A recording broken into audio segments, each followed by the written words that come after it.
Good morning students. मैं चंद्रकांता आज आपको कक्षा 8वीं से पुस्तक है भारत की खोज, उसका पाठ नंबर 2 जिसका शीर्षक है तलाश, और पुस्तक के लेखक हैं पंडित जवाहरलाल नेहरू जी।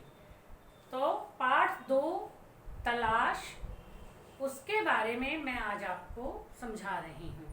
तो इसमें कई भाग दिए गए हैं, 4-5 भाग हैं पाठ नंबर 2 के।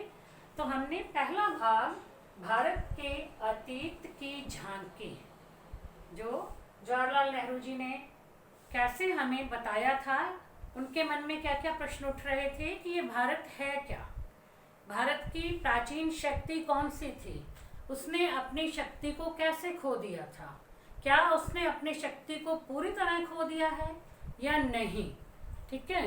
और विशाल जनसंख्या का बसेरा होने के अलावा क्या आज उसके पास ऐसा कुछ बचा है जिसे जानदार कहा जा सके। तो ये प्रश्न उनके दिमाग में उठ रहे थे। तो इन प्रश्नों के उत्तर उन्होंने जानने चाहे थे और कैसे कैसे उन्होंने इसे जानने का प्रयत्न किया था। तो ये हमने भारत के अतीत की झांकी, इसमें हमने पढ़ लिया। इसका दूसरा भाग है भारत की शक्ति और सीमा। तो आज हम भारत की शक्ति और सीमा इस विषय पर जो है पढ़ रहे हैं। तो बच्चों, आप अपनी बुक खोल के बैठोगे, क्योंकि उसमें से ही पढ़ पढ़ के मैं आपको उसका समझाती जाऊंगी। अब आता है भारत की शक्ति के स्रोतों और उसके पतन और नाश के कारणों की खोज लंबी और उलझी हुई है। क्योंकि जो प्रश्न थे पंडित जवाहरलाल नेहरू जी के मन में उठ रहे थे, ये भारत है क्या, इसकी शक्ति क्या थी, इसने अपनी शक्ति को कैसे खो दिया। अब वो कहते हैं कि उसके पतन और नाश के कारण, मतलब जो था पतन का कारण क्या था, उसके नाश का कारण क्या था, ये खोज जो है बड़ी लंबी है, यानी इसके लिए हमें बहुत कुछ जानना पड़ेगा, ठीक है। इसको खोजने में बहुत लंबा समय लगेगा, क्योंकि ये इतनी आसानी से हमारी समझ में नहीं आएगा। पर उसके पतन के हाल के कारण पर्याप्त स्पष्ट हैं, लेकिन उसमें एक कारण यानी कुछ कारण तो हैं जो कि स्पष्ट रूप से दिखाई दे रहे हैं। उसके पतन के क्या कारण थे, उसकी शक्ति के खो जाने के क्या कारण थे। भारत एक शक्तिशाली देश था, सभी देश उसका अनुसरण करते थे, और कहाँ भारत को ही दूसरे देशों का अनुसरण करना पड़ रहा है। तो इस शक्तिशाली देश होने के बावजूद इसकी शक्ति कम हुई, उसके कारण क्या थे, उसमें कुछ तो स्पष्ट हैं, लेकिन कईयों को जानने के लिए हमें बहुत लंबी यात्रा करनी पड़ेगी, यानी बहुत दूर तक सोचना पड़ेगा। तो इसमें पहला कारण क्या बताया उन्होंने, भारत तकनीक की दौड़ में पिछड़ गया और यूरोप जो तमाम बातों में एक जमाने से पिछड़ा हुआ था, तकनीकी प्रगति के मामले में आगे निकल गया। अब जो न्यू टेक्निक, जो नई तकनीकी होती है, नई खोजें होती हैं, उसमें जो था भारत पीछे रह गया। यानी पहले तो वो जो है नई नई खोज करता रहता था, लेकिन अब धीरे धीरे उसने ये छोड़ दिया भारत ने, और यूरोप जो कि इस टेक्निक में बहुत पीछे था, उसने जो है नया नया सोच करके नए नए काम करने शुरू कर दिए, नई टेक्निक के बारे में खोजबीन शुरू कर दी। इसलिए वो प्रगति के मामले में आगे निकल गया यूरोप, और भारत जो था इस प्रगति के मामले में पीछे रह गया। इस तकनीकी विकास के पीछे विज्ञान की चेतना थी तथा हौसलामंद जीवनी शक्ति और मानसिकता थी। यानी इस नई तकनीक को अपनाने के लिए हौसला जरूरी था, ठीक है, और उसमें मानसिकता यानी वैज्ञानिक दिमाग जो था वो चाहिए था, विज्ञान की दृष्टि से सोचने समझने की शक्ति चाहिए थी। अब इस नई तकनीकों ने पश्चिमी यूरोप के देशों को तो सैनिक बल दिया, यानी उन्होंने नई नई तकनीकें अपनानी शुरू कर दी थी। अब युद्ध करते थे, पहले अंग्रेजों के ज़माने में तोपों से युद्ध होता था, लेकिन बाद में इन्होंने नई टेक्निक अपनाई और ये बम गोले बारूद वाले ये शुरू कर दिए बनाने, और यूरोप जो है इस मामले में आगे निकल गया, तो इसलिए उसकी सैनिक शक्ति बढ़ गई। लेकिन जो भारत था वो इस नई टेक्निक में पीछे रह गया था, इसलिए वो शक्तिशाली नहीं रहा था, और उसके लिए वो अपना विस्तार करके पूरब पर अधिकार करना आसान हो गया था। अब यूरोप की क्योंकि नई टेक्निक के कारण उसकी सैन्य शक्ति बढ़ गई थी, इसलिए वो विस्तार करके अपनी सैनिक शक्ति का विस्तार करके पूरब पर अधिकार करना चाहता था और उसके लिए उस पूर्व पर अधिकार करना आसान हो गया था, यानी पूर्वी देशों पर अधिकार करना बहुत आसान हो गया था। यह केवल भारत ही नहीं बल्कि सारे एशिया की कहानी है। यानी ये नहीं था कि केवल उसने भारत पर ही आक्रमण करके उस पर ही अधिकार करना चाहता, बल्कि पूरे एशिया पर ही वो अधिकार कर रहा था। ऐसा क्यों हुआ, इस गुत्थी को सुलझाना ज़्यादा मुश्किल है, क्योंकि पुराने समय में तो भारत में मानसिक सजगता और तकनीकी कौशल की कमी थी नहीं। मतलब ऐसा क्यों हुआ कि भारत जो है वो पिछड़ गया, यूरोपीय देशों से पीछे रह गया था, जबकि पुराने समय में उसमें मानसिक सजगता, दिमाग से सोचने समझने की बड़ी शक्ति थी और तकनीकी नई टेक्निक में भी वो बहुत आगे था। किंतु बाद में सदियों में उत्तरोत्तर गिरावट का आभास होने लगता है, लेकिन बाद में धीरे धीरे वो अपनी इस शक्ति से, मतलब इस शक्ति को उसने छोड़ दिया, अपनी सोचने की शक्ति को कम कर दिया और नई तकनीकी के बारे में वो सोचना ही छोड़ गया, इसलिए वो पीछे रह गया था। जीवन की लालसा और उद्यम में कमी आ जाती है। अब क्या है, उद्यम है, परिश्रम है। अब इस काम के लिए तो परिश्रम की ज़रूरत होती है, लेकिन हमारे यहाँ के लोगों में परिश्रम की कमी आ जाती है, वो परिश्रम करना छोड़ देते हैं। क्षीण होती रचनात्मक प्रवृत्ति की जगह अनुकरण की प्रवृत्ति ले लेती है। अब जो है रचना करने की जो प्रवृत्ति होती है वो धीरे धीरे कम होती गई और इसकी जगह पर किसने जन्म ले लिया था, नकल करने की प्रवृत्ति ने। यानी पहले जो हम सोच समझ करके खुद रचना करते थे, खुद जो काम करते थे वो तो छोड़ दिया। अब जैसे लोग दूसरे लोग करते हैं उनके हम पिछलग्गू बन गए, उनकी पूंछ बन के, यानी उनकी नकल करके हमने काम करना शुरू कर दिया। जहाँ कामयाबी के साथ विद्रोही विचार पद्धति ने प्रकृति और ब्रह्मांड के रहस्य को भेदने का प्रयास किया था। अब पहले क्या था, जब सोच समझ करके मेहनत करके काम करते थे तब क्या था, कामयाबी मिल जाती थी। लेकिन अब धीरे धीरे जो था, अब कामयाबी हमें नहीं मिल रही थी, हम अपने उद्देश्यों में कामयाब नहीं हो पा रहे थे, जबकि दूसरे लोग जो थे, दूसरे यूरोपीय देश थे, वो तो ब्रह्मांड के रहस्यों को भेदने के बारे में सोच रहे थे, यानी अन्य ग्रहों पर जाने के बारे में सोच रहे थे, और हमारी जो बुद्धि थी वो बिल्कुल ही काम करना बंद कर रही थी। वहाँ शब्दांतर से लैस भाष्यकार उसकी जगह लेता दिखाई देने लगता है। हम केवल शब्दों के आडंबर में ही उलझ करके रह गए थे।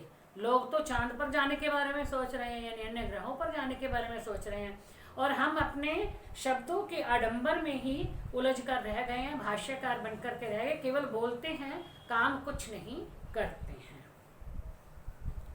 भव्य कला और मूर्ति निर्माण का स्थान जटिल पच्चीकारी वाली सावधानी से की गई नक्काशी लेने लगी।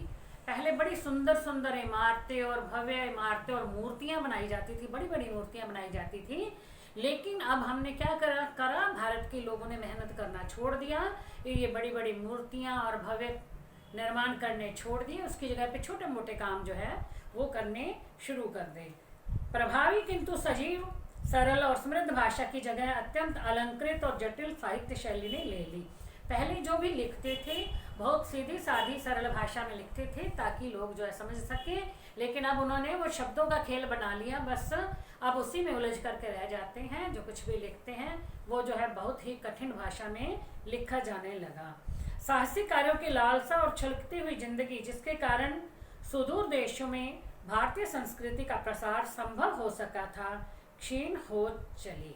पहले हम क्या करते थे, साहस से कार्य करके स्वयं को आगे बढ़ाने की कोशिश करते थे, और दूसरे देशों में भी हमारे भारत की सभ्यता और संस्कृति का नाम था।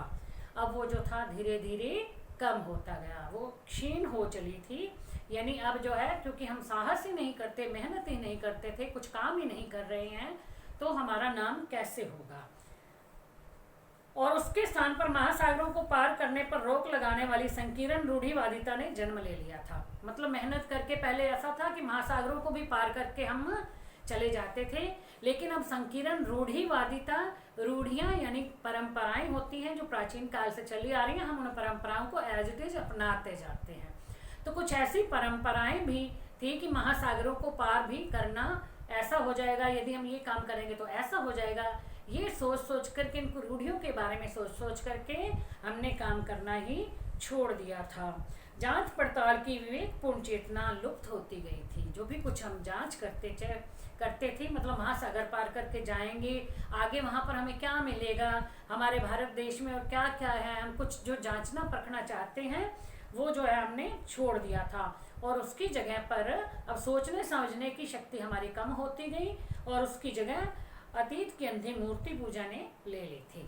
अब जो है लोग बाह्य आडंबरों के खिलाफ, बाह्य आडंबरों में उलझ करके रह गए थे, मूर्ति पूजा करने लगे थे और ये सोचने लगे थे कि यदि हम ऐसा करेंगे तो ये हो जाएगा, ये करेंगे तो ये गलत हो जाएगा। इससे अच्छा मूर्ति पूजा, यानी मूर्तियाँ की पूजा करते थे कि उनसे जो है भगवान से जो कुछ मांगेंगे वो हमें मिल जाएगा।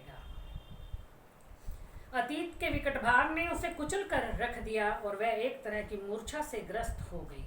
अब जो था, मतलब जो सोचने समझने की शक्ति बिल्कुल ही कम हो गई थी लोगों में, तो इससे क्या था, वो पूरी तरह से दब करके रह गए थे, अतीत के भार में दब करके रह गए थे और एक तरह से मूर्छित से हो गए थे, यानी कुछ भी काम नहीं कर पा रहे थे। मानसिक जड़ता और शारीरिक थकावट की इस हालत में भारत का आवास होने लगा था, यानी भारत पिछड़ने लग गया। मानसिक जड़ता, क्योंकि मन से जो है वो सोचना समझना बंद कर दिया। अब जब मानसिक थकान हो जाती है बंदे को, उसके साथ शारीरिक थकान भी हो जाती है। जब हमारा मन में हमने सोच लिया कि हमारा जो है बड़ा, आज तो जो है हम बहुत ज़्यादा थक गए हैं, तो उससे के कारण शरीर भी हमारा जो है वो थक जाएगा, सोचते ही शरीर में थकावट भी आ जाएगी। तो इसलिए क्या हुआ, इस कारण से भारत जो है वो पिछड़ने लगा, दूसरे देशों से कमज़ोर पड़ने लगा। वह गतिहीन और जड़ हो गया, जबकि विश्व के दूसरे हिस्से प्रगति के पथ पर बढ़ते गए। अब ऐसे ही, मतलब मानसिक जड़ता और शारीरिक थकावट के कारण वह गतिहीन हो गया। उसने सोचना समझना बंद कर दिया, आगे बढ़ना बंद कर दिया और वो गतिहीन होकर के एक जगह जड़ होकर के खड़ा हो गया, मतलब प्रगति करना ही छोड़ दिया। जबकि विश्व के दूसरे जो देश थे वो प्रगति के पथ पर बढ़ते चले गए, वो तरक्की करते गए, नई नई टेक्निक अपनाते गए। किंतु यह स्थिति का पूरा और पूर्णतः सही सर्वेक्षण नहीं है। ठीक है, अभी इतना कुछ हुआ, ये सब कुछ होने के कारण भारत जो है वो पिछड़ गया, अन्य देशों से पीछे रह गया। लेकिन फिर भी ये जो सर्वेक्षण मैंने किया है, ये जो मैंने इसके बारे में जांच पड़ताल की है, ये नेहरू जी कह रहे हैं, वो जो है पूरा नहीं है। यदि केवल जड़ता और गतिहीनता का एक रस और लंबा दौर रहा होता तो उसका नाता अतीत से पूरी तरह टूट जाता। ठीक है, भारत जो है वो अन्य देशों से पिछड़ गया था, अपनी टेक्निक, नई टेक्निक नहीं अपना रहा था वो, और जो है जड़ बन के रह गया था, सोचने समझने की शक्ति कम हो गई थी। लेकिन फिर भी उसमें कुछ ना कुछ तो ऐसा है कि वो जो बना रहा, इतने समय तक भी बना रहा, पूरी तरह से खत्म नहीं हुआ। और वो क्या है, यदि ऐसा होता तो उसका नाता अतीत से पूरी तरह टूट जाता। अब एक युग का अंत और उसके ध्वंसावशेषों पर किसी नई चीज का निर्माण होता है।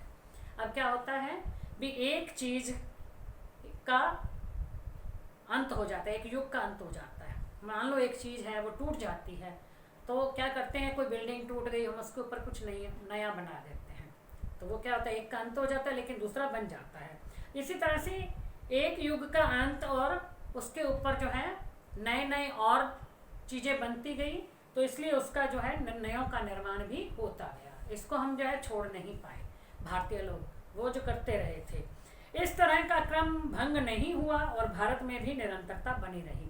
अब ये जो क्रम था ना, ये काम जो हो रहा था भी, नई पुरानी की जगह नई लेती जा रही थी, तो ऐसा क्रम जो है वो चलता रहा था, इसलिए इसमें निरंतरता बनी रही थी, यानी ये लगातार काम होता जा रहा था। समय समय पर पुनर्जागरण के दौर आते रहे, यानी समय समय पर पुनः जागरण, मतलब नए पुराने पर नया बनता रहा। कुछ पुरानी चीज़ें जो है पिछड़ती, पुराने रीति रिवाज, पुरानी चीज़ें वो पीछे हटती गई, उसके स्थान पर नई नई चीज़ें आती गई। नए को समझने और उसे अनुकूल बनाकर कम से कम पुराने के उस अंश के साथ जिसको रक्षा करने लायक समझा गया, उसका सामंजस्य करने के प्रयास साफ दिखाई पड़ते हैं। मतलब क्या है कि यदि पुरानी चीज़ जो हमें नहीं चाहिए वो हमने तोड़ दी और उसके स्थान पर उसी को नए तरीके से अपने अनुकूल बना करके हमने काम में लिया। ऐसा प्रयत्न जो था वो भारतीय लोग करते रहे थे, ये साफ दिखाई पड़ता है। अक्सर पुराने को केवल बाहरी ढांचा प्रतीक के रूप में बचा रहा और उसकी अर्थ वस्तु बदल गई। अब क्या होता है, अभी पुराना जो पुरानी चीज़ है ना, उसका बाहरी ढांचा भी यदि हमारे पास बचा रहा तो उसकी अंतर वस्तु यानी बदलती गई। अब लोग जो थे ना, बाहर से तो कमज़ोर पड़ते जा रहे थे, ऐसा लग रहा था जैसे बिल्कुल सोच समझ नहीं रहे हैं, लेकिन अंदर ही अंदर से वो दोबारा से कुछ सोच करके नए काम करना शुरू कर रहे थे। यानी पुराने वो बाहर से दिखाई नहीं दे रहा था कि वो कुछ कर रहे हैं, लेकिन अंदर से वो कर रहे थे। ऐसी लालसा जो लोगों को उस लक्ष्य की ओर खींचती है जो पूरी तरह सिद्ध नहीं किया जा सका हो। अब ऐसे जो मन में वो सोचने लगे थे ना कि दूसरे लोग तो ऐसे काम कर रहे हैं, दूसरे सारे देश ऐसे कर रहे हैं, तो हमें भी थोड़ा करना चाहिए, तो अंदर ही अंदर उन्होंने भी कुछ प्रयास शुरू कर दिया था और अपने लक्ष्य की ओर वो भी जाने लगे थे। और साथ ही प्राचीन और नवीन के बीच सामंजस्य स्थापित करने की इच्छा बराबर बनी रहती है। उनमें भी पुराने और नए दोनों को मिलाकर रखने की इच्छा जो थी, यानी पुराना भी रहे और उसके साथ साथ नया भी हम कुछ करते रहें। पुराने में वो जो मतलब प्राचीन भारत के बारे में भी सोचते रहे और कुछ नया करके उसके और कैसे सुधार किया जा सकता है उसमें, उस काम में, उसके प्रति भी वो सोचते रहे थे। इसी लालसा ने उन्हें गति दी और उन्हें पुराने को बनाए रखने के साथ साथ नए विचारों को आत्मसात करने की सामर्थ्य दी। अब यही लालसा, यही जो सोच थी, इसी के कारण उन्होंने आगे बढ़ना शुरू किया और पुराने को भी बनाया रखा और उसके साथ साथ अपने नए नए विचार भी पुराने में मिला करके उसको और समर्थ बना दिया, यानी उसका कुछ और भी अर्थ, नया ही न अर्थ निकले, ऐसा वो कुछ करने लगे। तो बच्चों ये इसका था दूसरा भाग, भारत की शक्ति और सीमा। तो इसका तीसरा भाग जो शुरू होगा वो है भारत की तलाश। तो बच्चों ये हम नेक्स्ट वीडियो में करेंगे। Thank you.